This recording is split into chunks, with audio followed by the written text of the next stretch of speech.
சரி, இது மட்டும் தான் பிரச்சனை கிட்டா. இதுக்கப்புறம் இன்னொரு பிரச்சனை ஒன்று இருக்கு.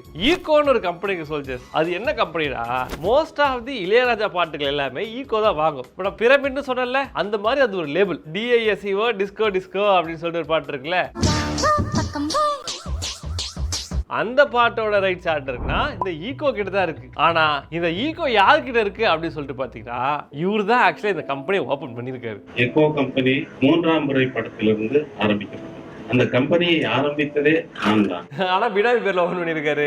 அதாவது அவரோட ஃப்ரெண்டு பேர்ல. கம்பெனியை ஆரம்பித்தவர் என்னுடைய வகுப்பு தோழன். ஆனா அந்த ஃப்ரெண்டு வந்து கொஞ்ச நாள் கழிச்சு இவரு ஏமாத்திருக்காரு. ஒரே ஒரு நண்பன் எனக்கு இருந்தது, அவன் ஒருவன் தான். அவனும் கொடுக்கவில்லை என்ற காரணத்தினால்தான் அதை பார்த்தசாரதிக்கு மாற்றி கொடுத்தேன். ரோஹம் நம்ம இனத்தோட சாபம். ஸோ அதனாலேயே வந்து பார்த்தீங்கன்னா இவர் என்ன பண்ணிட்டாருன்னா, நான் கொடுத்த 5 வருஷத்துல வந்து எக்ஸ்பைரி ஆகிடும், ஸோ நீ இன்னும் வச்சு யூஸ் பண்ணிருக்க, அதுவே தப்புன்னு சொல்லிட்டு அதுக்கே கேஸ் போட்டு நடத்திட்டு இருக்காரு.